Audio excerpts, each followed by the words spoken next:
அன்பு உலகளாவிய பி குருஸ் நேயர்களுக்கு வணக்கம். நம்முடன் இன்று இணைந்திருப்பவர் அரசியல் ஆய்வாளர் திரு கார்த்திகேயன் சுவாமி அவர்கள். சார் வணக்கம் சார். உங்களை வரவேற்பதில் பெருமிதம் அடைகிறோம். வணக்கம்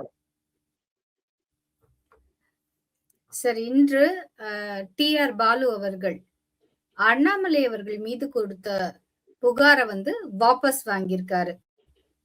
நீங்க வாபஸ் வாங்கினனாலலாம் நான் சமாதானம் ஆகலைங்க, கண்டிப்பா இதை அடுத்த கட்டத்துக்கு எடுத்துட்டு போவேன் அப்படின்னு பிடிவாதமா இருக்காரு வி த லீடர்ஸினுடைய தலைவர் திரு அண்ணாமலை. சோ இதை எப்படி நீங்க பாக்குறீங்க?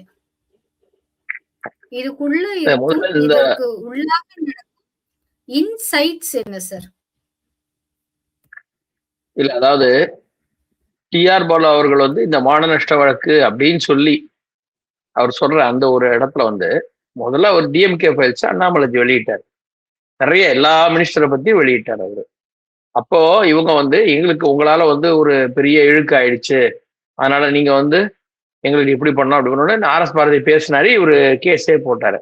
இவங்க என்ன எதிர்பார்த்தாங்கன்னா, திமுகவோட மிகப்பெரிய பலம் என்னன்னா, எதிராளியை உடனே அவதூறு வழக்கு, மான நஷ்ட வழக்குன்னு அவங்களை அலைய விடுறதுங்கிறது மிகப்பெரிய ஒரு அவங்களுடைய ஸ்ட்ராட்டஜி. இதுல அண்ணாமலை என்ன பண்ணாரு, சரி போடுங்க பாத்துக்குவோம் அப்படின்னு. போடுங்க, நானே வரேன், நேரடியா பர்மிஷன் வாங்கினாரு. நானே பேசணும்னு ஆசைப்படுறேன், நானே பேசுறேன், வக்கீல்லாம் வேணான்னாரு. அது முதல் அடி இவங்களுக்கு. அதற்கு பிறகு அவரே அந்த வழக்குல பல கேள்விகள்லாம் கேட்டு இவரு பதில் சொல்ல முடியாம திணறின அந்த காட்சிகள்லாம் நமக்கு தெரியும். அப்போ அவர் என்ன சொன்னாரு, அண்ணாமலைட்ட 100 கோடி எனக்கு இழப்பீடு தரணும், அதாவது 10,000 கோடிக்கு சொத்து சேர்த்துட்டாங்க நாங்க அப்படின்னு எங்களை குடும்பத்தை பற்றி சொல்றாரு, எனக்கு 100 கோடி நஷ்டம் ஈடு தரணும் அப்படிலாம் நிறைய பேசினவர் இன்னைக்கு சடனா இல்ல வாபஸ் வாங்கிக்கிறேன் அப்படின்னா, வாபஸ் எப்படி வாங்கணும், என்ன முறையில வாங்குவாரு? இப்போ சமாதானம் ஆயிட்டாரா, இல்ல இப்போ மானம் இல்லைன்னு சொல்றாரா, எனக்கு மானம் எல்லாம் இல்ல, மான நஷ்ட வழக்கு வேண்டான்றாரா, இல்ல இப்ப என்ன அரசியல் மாற்றம் நிகழ்ந்து விட்டது, எதுக்கு இவர் முதல்ல வாங்கினார் அதை இவங்க சொல்லணும் இல்லையா? ஏன்னா இவங்க ஆட்சியில மத்திய அரசுல எந்த கட்சி வந்தாலும் கூட்டணியில இருக்குன்னு 2016 வரைக்கும் இருந்தாங்க. அதற்கு பிறகு மத்திய அரசு பக்கமே போக முடியல, மொத்தமா விரட்டி அடிச்சிட்டாங்க. 5 வருஷம் மாநிலத்தில் இருந்தாங்க. அதாவது இவங்க என்ன பிரச்சனைனா, அவர் சொன்ன எந்த ஒரு இடத்துலையும் இவங்க இல்லைன்னு நிரூபிக்கல. ஒண்ணு, அவர் என்ன சொன்னாரு, 21 கம்பெனி இருக்கு, சரி இன்னி வரைக்கும் ஒரு கம்பெனி, அந்த கம்பெனிலாம் எங்களுக்கு இல்லைன்னு நிரூபிச்சாரா? எந்த இடத்துலையும் நீங்க சொன்ன இந்த கம்பெனியோட ஓனர் இவர் தான் நிரூபிச்சாரா? நிரூபிக்கல, அதை பண்ணவே இல்லை. ரெண்டாவது, எங்களுக்கு இத்தனை 10,000 கோடி சொத்து அப்படின்னா என்னுடைய சொத்து இவ்வளவுதான் எங்கேயான்னு சொன்னாரா? இவ்வளவுதான் என்கிட்ட மொத்தமே எங்க குடும்ப சொத்து அப்படின்னு சொன்னாரா? அவர் சொல்லும் போது என்ன சொன்னாரு, இருந்திருக்கலாம், மனைவி அதுல பார்ட்னரா இருந்திருக்கலாம், இவங்க இருந்திருக்கலாம், பொண்ணு இருந்திருக்கலாம், எனக்கு தெரியாது, இது பணம் கொடுத்து அவங்க தெரியாது, இவங்க தெரியாது, என்னெல்லாமோ சால்ஜாப் சொன்னாரு. ஆக மொத்தம் இவர் அதை ஒத்துக்கல. ஃபர்ஸ்ட் கோர்ட்ல இவர் அண்ணாமலையோட கேள்விகளுக்கு பதில் சொல்ல முடியாம திணறினாரு. இப்போ லாஸ்டா பாத்தீங்கன்னா February 17th வந்த போது கூட 10 கப்பலை சொந்தமா வாங்கினாரு அப்படின்னு அழகிரி அவர் சொன்னாரே அப்படின்னு சொன்னதுக்கு, அந்த திட்டத்தை செயல்படுத்துறதா இருந்த மீன்பிடி கப்பலை அதிகாரத்தை தவறா பயன்படுத்தி வாங்கினீங்க அப்படின்னு சொல்றாருன்னு கேட்கும் போது கூட இவர் என்ன சொல்றாரு, நான் கப்பல்லாம் வாங்கலாம் சொல்ல, 2 தான் வாங்கினேன்றாரு. அதாவது 10,000 கோடிக்கு சொத்து இருக்கிறது அப்படின்னு சொன்ன இடத்துல இவர் சொல்ற கணக்கு 10 இல்ல 2 தான், 5 இல்ல 1 தான், இப்படி குறைச்சிக்கிட்டே வந்தோம்னு வச்சுக்கோங்க. ஒரு 1000 கோடி சொத்து தேர்வுன்னு வச்சுக்கோங்க, குறைஞ்சபட்சம் நான் சொல்றேன், குறைந்தபட்சம் அப்படின்னா அது ஊழல் செய்து வாங்கின சொத்து தானே. அப்போ அந்த ஒரு ஃபைனல் பாயிண்ட்ல சேச்சுரேஷன் ஆகும்போது எல்லாம் பதில் சொல்ல முடியாம திணறி சேச்சுரேஷன் ஆகும்போது எங்க வரும்னா, கண்டிப்பா இது இவர்கிட்ட இவ்வளவு சொத்து இருக்குங்கிறது தெரிஞ்சு போயிடும். ஒண்ணு, அதுக்கு பயந்து இப்போ அதை பத்தி யோசிச்சு தெளிஞ்சிருக்கோம். ஒண்ணு. ரெண்டாவது, இவர் போராட்டி கேட்கும் போது எனக்கு பாராளுமன்றத்துல வேலை இருக்கு, நான் அங்க போனோம் இங்க போனோம், தேர்தல் நேரம், அதெல்லாம் நிறைய சொல்றேன். அதெல்லாம் அவங்க சொன்னதுக்கு பின்னாடி பாத்தீங்கன்னா இவர் எனக்கு இப்போ எதுவுமே இல்லை, தேர்தல் பிரச்சாரத்துக்கு நாங்க போனோம் இங்க போனோம் அங்க போனோம்லாம் சொன்னாரு பெருசா. என்னாச்சு? எதுவுமே போலையே. அப்போ அந்த இதுக்கப்புறம் நாங்க பாராளுமன்றத்துக்கு போறோம் பேசுறோங்கிறதுக்கான வாய்ப்புகள் இப்ப இல்லை. சரி, தேர்தல் பிரச்சாரத்துக்கு போனோம்னு ஒரு காரணம் சொன்னோமா? அதுவும் கிடையாது. அப்புறம் இவங்க இப்ப என்ன காரணம் சொல்ல முடியும் அவங்களுக்கு? கோர்ட்ல எந்த காரணமும் சொல்ல முடியாது. பிடிஆர் அவர் சொன்னார்ல வளகாப்புக்கு போனோம்னு, அந்த மாதிரிலாம் இப்பெல்லாம் காரணம் சொல்ல முடியாது. சரி, இதுக்கெல்லாம் தாண்டி வாங்கலாம், இதுக்கெல்லாம் தாண்டி அடுத்தது இவங்க இந்த மாதிரி வராங்க, இந்த மாதிரிலாம் பண்ணுவாங்க அப்படின்னு சொல்லும்போது என்ன பண்ண முடியும்? கோர்ட் ஒரு கட்டத்துக்கு மேல விசாரிக்க ஆரம்பிங்க அப்படின்னு சொல்லுவோம். இது இவரை விசாரிங்க நீங்க அப்படின்னு சொல்லும்போது இதுல வந்து ஒரு சில இடங்கள்ல என்ன விஷயம் வருது அப்படின்னாக்க, இவர் கோர்ட்ல அண்ணாமலை அவர்கள் வெளியில அந்த பத்திரிகை பேட்டிகள்ல நீங்க வந்து இந்த மாதிரி நான் சமாதானம் அடையல, நான் வந்து கோர்ட்ல இன்னும் வந்தாலும் நான் குறுக்கு விசாரணை பண்ணுவேன், கேள்வி கேட்க தயாரா தான் இருக்கேன், விட மாட்டேன்னு வெளில சொல்றது.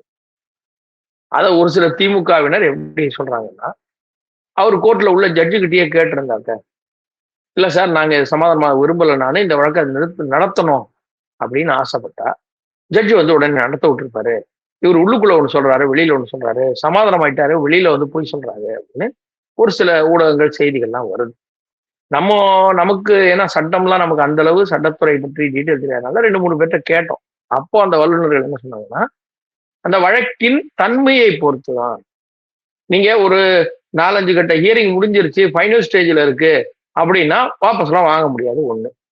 இல்லை ஒரு ஆதாரங்கள்லாம் சமர்ப்பிச்சு நிரூபிச்சு இவ்வளவு ஆதாரங்கள் இருக்கு அப்படின்னு எல்லாத்தையும் கொடுத்துட்டாரு, கோர்ட்ல வந்து ப்ரொசீடிங் ஸ்டார்ட் பண்ணிட்டாங்க, அந்த ஆதாரங்களின் அடிப்படையில் விசாரணை ஆரம்பிச்சுட்டாங்கன்னு சொன்னா வாபஸ் வாங்க விட்டுருக்க மாட்டாங்க. இது பிரிலிமினரி 2 தடவை தான் வந்திருக்காரு. பெரிய அளவுல 2 பக்கம் வாதாடல, இவர் கேள்விகள் தான் கேட்டிருக்காரு. இது வரைக்கும் அண்ணாமலை அவர்கள் கேட்ட கேள்வியே பார்த்தீங்கன்னா, அழகிரி சொன்னாரே இந்த கப்பல் வாங்குனீங்கன்னு இவர் நேரடியா சொல்லல. அப்போ இப்ப ஆதாரம் கொடுக்க வேண்டியது யாரு? அழகிரி. அவர் கொடுப்பாரா? இல்ல அழகிரியை கூட்டு வந்து கோர்ட்ல பேச வைக்கணும். அது நடக்குமா? மாட்டார். அவர் வரமாட்டார். இவங்களுக்காக அது வரமாட்டார். அப்ப எந்த அடிப்படையில இதை இன்னும் நகர்த்த முடியும் அப்படின்னு கோர்ட் எடுக்கும். இவரு வேணான்ட்டார், நான் நடத்த விரும்பல அப்படின்ட்டார்.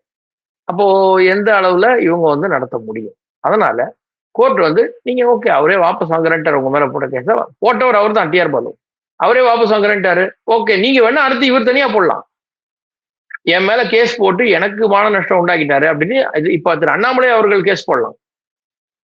அப்ப இவர் வரவழைப்பாங்க திரும்ப. நீங்க இந்த மாதிரி அவரை மன உளைச்சலுக்கு ஆளாக்கிட்டீங்க, அவர் மேல கேஸ் போட்டு அவர் அசிங்கப்படுத்த பார்த்தீங்கன்னா அவர் கேஸ் போட்டிருக்காரு, பதில் கேஸ்னா அவரை வரவழைக்கலாம். அதுல தாராளமா இந்த கேள்வி கேட்கலாம். ஒண்ணு. இன்னொன்னு, டிஆர் பாலு அவர்கள் ஏன் இப்போ இதுல வந்திருக்காரு வாபஸ்ன்னு பார்த்தா முக்கியமா பார்க்கணும். சென்ற ஆட்சியில நேரு அவர்கள் மேல வழக்குக்கு ஆதாரங்கள்லாம் அமலாக்கத்துறை, அந்த இடி எல்லாருமே இந்த சோர்சஸ், மத்திய அமைச்சரவை, மத்திய சம்பந்தப்பட்ட சோர்ஸ்கள் எல்லாருமே, நிறுவனங்கள் அனைத்துமே ஒரு பேப்பர்லாம் கொடுத்தாங்க. கிட்டத்தட்ட 1000 பக்கம்னு ஏதோ சொன்னாங்க. அதை வச்சுக்கிட்டே நேரு ஒன்றும் பண்ணாம, அதெல்லாம் அரசியல் பழிவாங்க நடவடிக்கையா நாங்க பாக்குறோம், நாங்க பொறுமையா தான் வேடிக்கை பார்ப்போம்னு மாநில காவல்துறையில் தலைமையில் இருந்தவர்கள் சொன்னாங்க. அப்ப இருந்தவங்க. அப்புறம் என்னாச்சு? இப்ப மாறி போச்சு. தாவேக்கா ஆட்சி வந்துருச்சு. இப்பவும் அதே மாதிரி இருப்பாங்களா? மாட்டாங்க.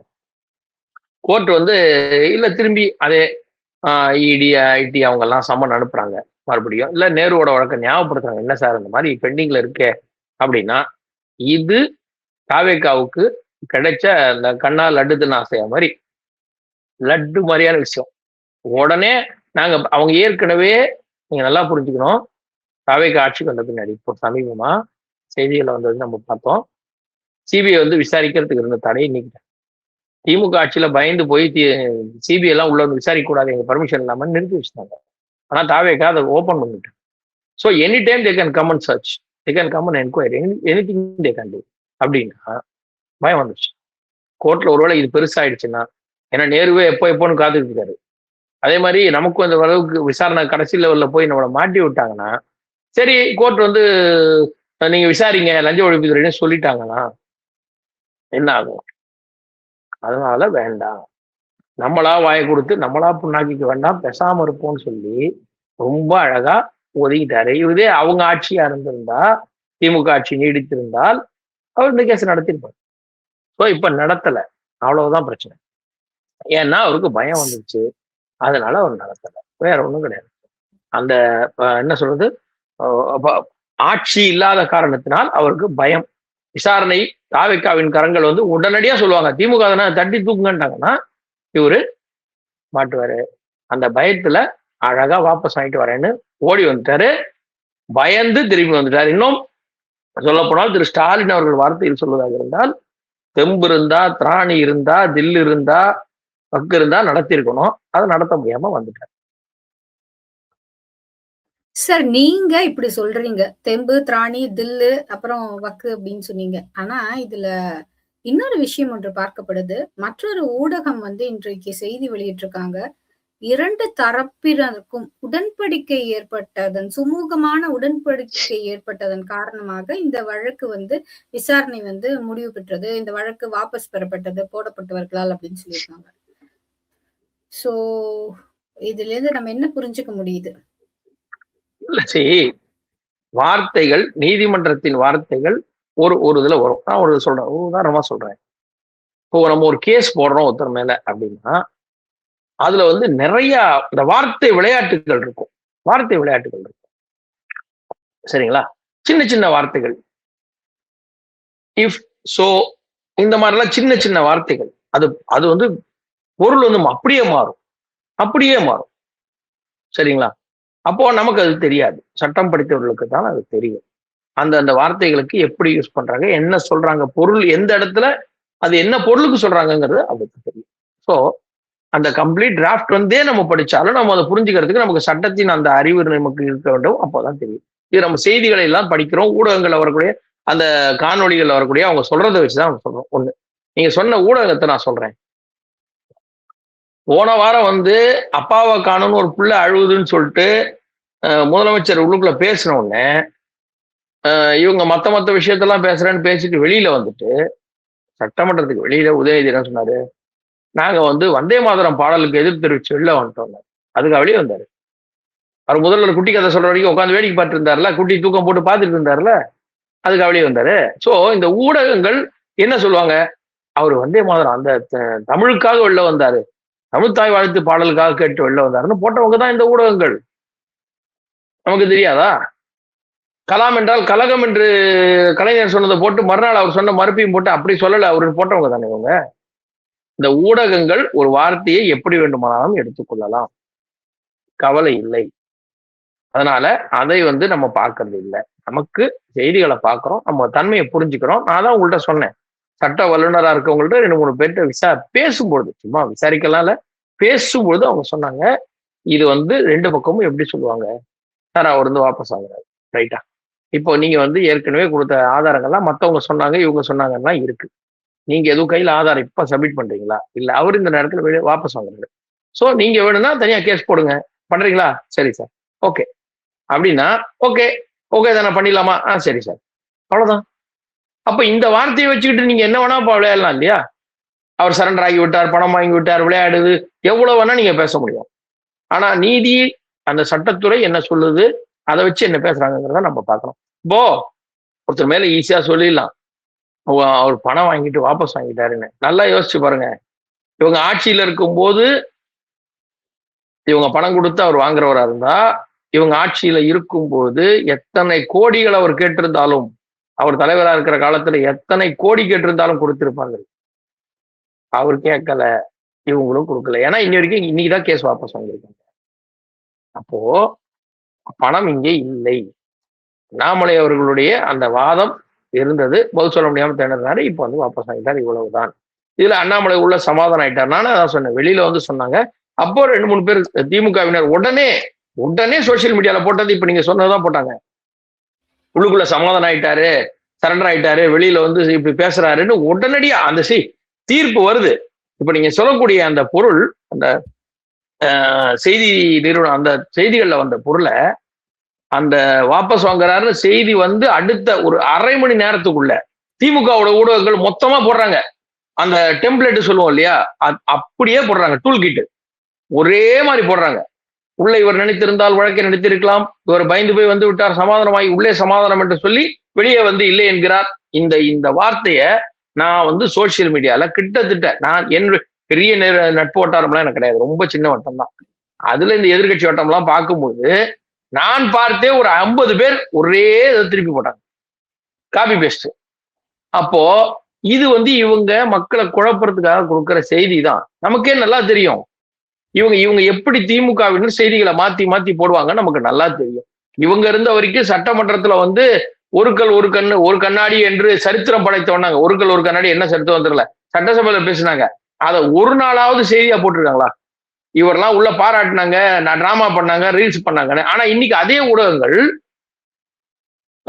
விஜய் திரும்பி பார்த்தார், விஜய் சிரிச்சார், விஜய் கை காட்டினார், சட்டென சிஎம் செய்த செயல்னு இவங்க செய்தி போடுறதை இவங்க கிண்டல் பண்றாங்க. நீங்க இருக்கும்போது அப்படித்தானே பண்ணீங்க. அப்போ இவங்களுக்குன்னா ஒரு நியாயம், அடுத்தவங்களுக்குன்னா ஒரு நியாயம். வார்த்தைகளை விளையாடுவது என்பது திமுகவுக்கு கைவந்த கலை. எப்பவுமே அவங்க அதை வச்சு சின்ன சின்ன கேம் பண்ணுவாங்க. கிளியரா சொல்லணும்னா அண்ணாமலை அவர்கள் இந்த விஷயத்தில் சமாதானமோ சரணடைவோ இல்லை. நீதிமன்றம் சொல்லுகிறது இதுதான். அவர் வாபஸ் வாங்குகிறார். சரிங்க, ரைட்டு, புரிஞ்சு போச்சு. வேணா இவர் திருப்பி கேஸ் போட போறாரு.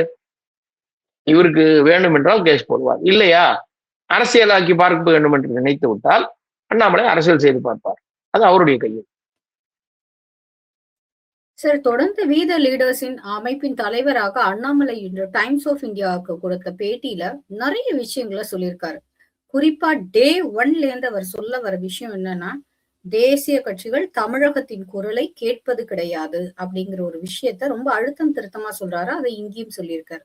இன்னொரு இடத்துல ரொம்ப மைன்யூட்டா பார்த்தோம்னா, politics has changed, political parties have to change, otherwise they are doomed அப்படிங்கிற ஒரு வார்த்தையும் சொல்லியிருக்காரு. So what politics has changed in TN? What is the change that to be made by the political parties, and what are the parties that are going to get doomed? இப்ப இதுல அவர் சொல்ற இந்த விஷயங்கள்ல மத்திய அரசு, அந்த அரசு கட்சிகள், மத்திய தேசிய கட்சிகள் எல்லாம் மாநிலத்தின் குரல்களை சரிவரை இதுவரை புரிந்து கொள்ள. சரி, முதல்ல அந்த விஷயத்துக்கு இவர் தலைவராக இருந்தார். அந்த நேரத்தில் இவர் புரிய வைக்க முயற்சி செய்திருக்கலாம். மேபி அது மத்தியில எடுபடாமல் இருக்கலாம். அதுக்கு பிறகு இவருடைய தலைமையை மாற்றுகிறார்கள். நீங்க யோசிச்சு பாருங்க, இவர் ஒருவேளை அன்னைக்கு அதை தெளிவா சொல்லி புரிய வச்சிருந்தாருன்னா இவரை மாத்திருக்கவே மாட்டாங்களே. ஒரு ஏடிஎம்கேவோட கூட்டணிக்காக இவரை மாத்தி எடப்பாடி சொல்றாரு, அந்த ஒரு ரீசனுக்காக அவருக்கு ஒரு நெருக்கமா இருக்கக்கூடிய தலைவர் ஒருத்தரை போட்டு பண்ணிருக்க மாட்டாங்கல்ல. தமிழக அரசியல புரிஞ்சுக்கிட்டு இருந்தா, காங்கிரஸ் புரிஞ்சுக்கல, பாஜக புரிஞ்சுக்கல, யாருமே புரிஞ்சுக்கல. ஏன் இங்க இருக்கிற திமுக அதிமுகவே இன்னும் புரிஞ்சுக்கல அரசியல. அவங்களே புரிஞ்சுக்கல என்ன நடக்குது, என்ன மாற்றம் வருதுன்னு அவங்களே புரிஞ்சிக்காம கைவிட்டதுனாலதான் இன்னைக்கு அவங்களுக்கு ஆட்சி போச்சு. 2 பேருமே கள நிலவரத்தை கவனிக்கல. நான் உட்பட இன்னும் எல்லாரும் பேசணும். எல்லாரும் தாவேக்கா 10 சீட்டு கூட வராது. ஏன்னா கள அரசியல், தமிழ்நாட்டின் அரசியல் வேறு விதமாக இருந்தது. அப்போ அந்த சமயத்தில் அப்படி இருந்தது. சரி, இது ஏன் இவர் சொல்றாரு பொலிட்டிக்ஸ் மாறி போச்சுன்னு? இப்போ மாறிடுச்சு. இதனால அடுத்தடுத்ததுல மாற்றங்கள் கண்டிப்பா இருந்தால் மட்டும்தான் நம்மால் கரைய முடியும். சரியா?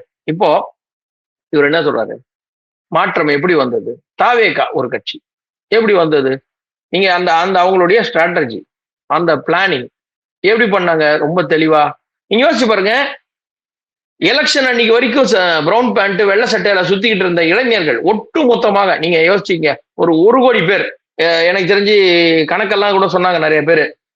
ஒரு துணி கடையில போனோம், அந்த ஒரு பிரான்ச்ல மட்டும், அந்த கடைக்கு 20 பிரான்ச் இருக்கு தமிழ்நாடு ஃபுல்லா, ஒரு கடையில மட்டும் 400 அந்த ஷர்ட் பேண்ட் செட்டு வித்துச்சு ஒரு நாள்ல அப்படின்னு சொன்னாங்க. அப்படின்னாங்க. உடனே டக்குன்னு போய் 20 கடைக்கு எவ்வளோ, 20 நாளைக்கு எவ்வளோ, இப்படிலாம் கணக்கு போட்டு பார்த்து ஏகப்பட்ட சட்டை பேண்ட் வித்து போச்சு. சரி, ஒரு நாளைக்காவா பேண்ட் செட் வாங்கினாங்க அவங்கலாம்? ஒரு நாளைக்கா பேண்ட் செட் வாங்கினாங்க? நான் அந்த அந்த விஜய் அவர்கள் போடுறதுக்கு முன்னாடியே நான் அதெல்லாம் போட்டுறேன். வெள்ளச்சட்டை பிரவுன் பேண்ட் நான் ஆல்ரெடி யூஸ் பண்ணேன் இவருக்கெல்லாம் முன்னாடி. இப்போ ஆந்திராவில் அவர் யூஸ் பண்ணாரு ஜெகன்மோகன் ரெட்டி, ஸ்டாலின் அவர்கள் போட்டாரு, இவர் போட்டாரு, எல்லாரும் போட்டாங்கன்னா அன்னைக்கு வெள்ளச்சட்டை பிரவுன் பேண்ட் வாங்கினவங்க எல்லாரும் விஜய்க்குன்னு எப்படி சொன்னாங்க? ஸ்டாலின் அவர்களும் அது யூஸ் பண்ணாரு. ஆனால் அந்த அரசியல் கூட்டம் கூட்டமா 10 பேரா ஒரு இடத்துல நிக்க வச்சு ஒரு இடத்துலயும் பாக்குற மக்கள் எல்லாம், ஓ தாவேக்கா தான் எங்க பாரு இருக்கு, இளைஞர்கள் மொத்த பேரும் திரண்டுட்டாங்க தாவேக்காவுக்கு அப்படின்னு சொல்லி, நான் ஒரு உதாரணம் சொல்றேன். ஒரு 50 லட்சம் பேர் இருக்காங்க தாவேக்கால அப்படின்னா, அதை நீங்க பார்க்கும்போது உங்க மனசுல அதை 1.5 கோடியா உங்க மனசுல காட்டி 1.5 கோடி ஓட்ட வாங்க. அந்த அரசியல் மாறி போச்சு, ட்ரெண்ட் மாறி போச்சு.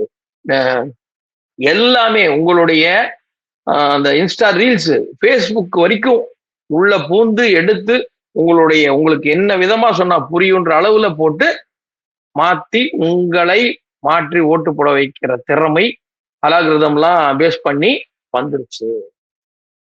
சோ இன்னமும் இதற்கு பின்னும் இவ்வளவெல்லாம் மாறிடுச்சு, ட்ரெண்டிங்ல போயிட்டு இருக்கு. அதற்கு பிறகு விஜயே அந்த யூனிஃபார்ம் போடல, கூட இருந்த ஆதவர்ஜுனா அந்த யூனிஃபார்ம் போடல, எந்த கட்சிக்காரங்களும் போடல. இவங்க எல்லாம் கிண்டல் பண்ணாங்க இல்லையா, அறநிலையத்துறைக்கு ஒருத்தர் போட்டிருக்காங்க, அவரை போட்டிருக்க கூடாது, எப்படி ஒரு பிராமணரை போடலாம், ஐயோ அம்மானாங்கல்ல. அவரு வெள்ளை சட்டை பிரவுன் பேண்ட்ல தான் சுத்திட்டு இருந்தாரு. ஆனா திடீர்னு பாருங்க, எதேச்சையாக வீரமணியை சந்தித்திருக்கிறார் ட்ரெயின்ல, தற்செயலாக. ஆனா கரெக்டா வீரமணியை பார்க்கும்போது கருப்பு சட்டை இல்லை.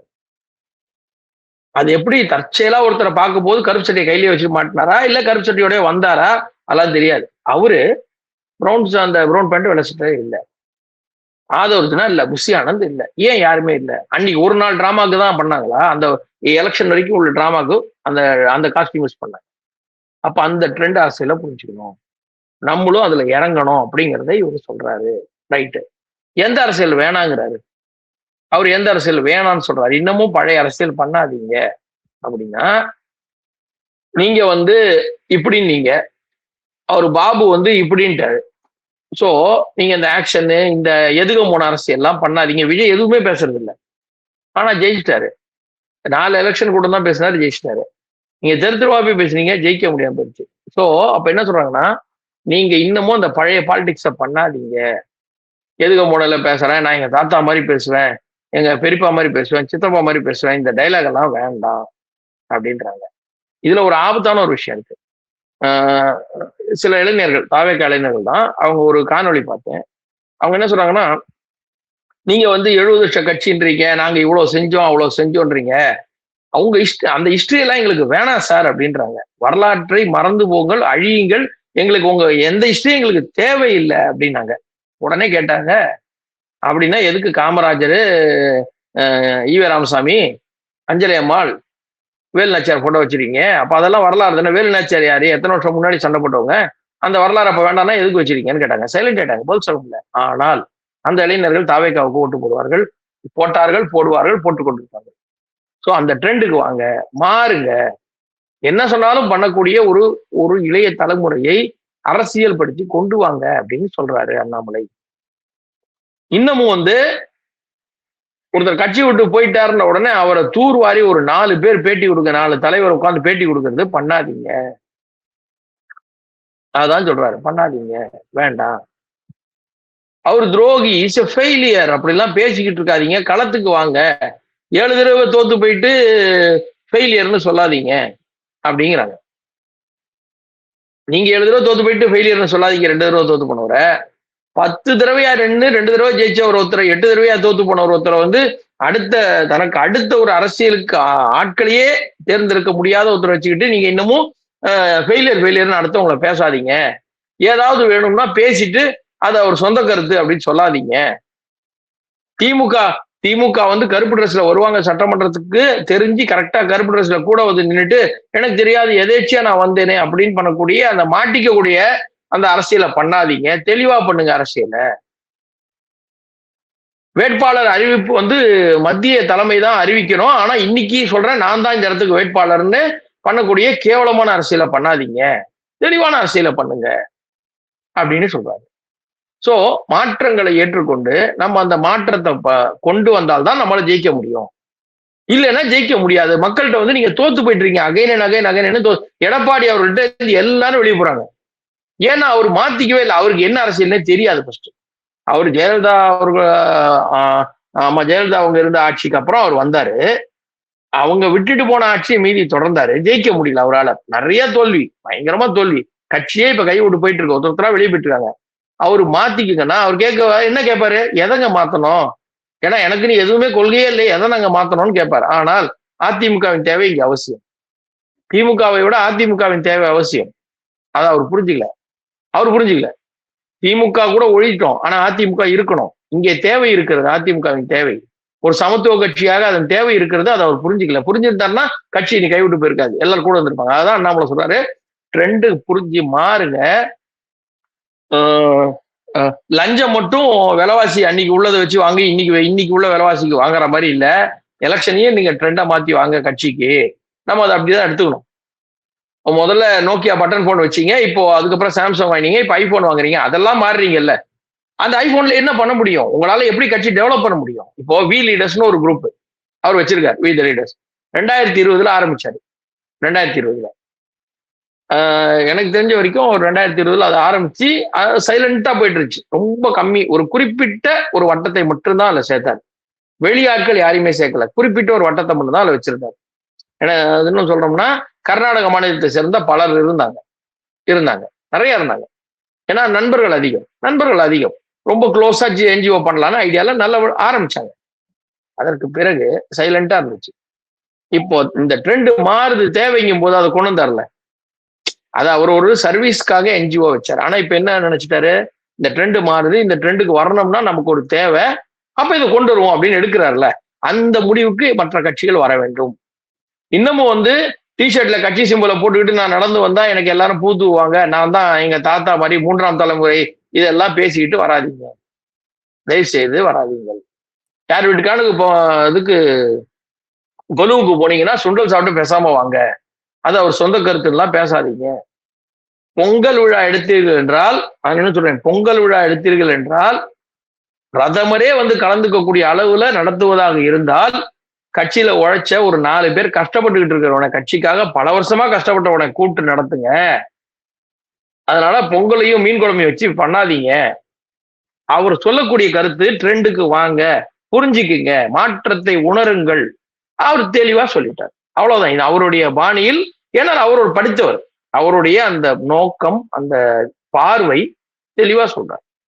இது அவருடைய அந்த பேச்சின் சாராம்சத்துல அவர் சொல்லக்கூடியது இந்த கருத்தாகத்தான் நாம பார்க்கணும்.